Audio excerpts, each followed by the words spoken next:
قضية النهاردة لغز عقد الشرطة، وده لأنها حصلت داخل مبنى كلية الطب اللي كان في الصين.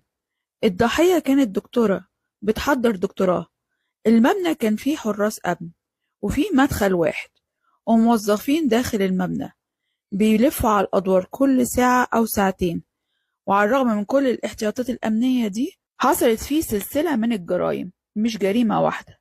واللي عقد الشرطة أكتر، إزاي المجرم قدر يخرج من المبنى، وده لأنهم اكتشفوا الجريمة وقت حدوثها.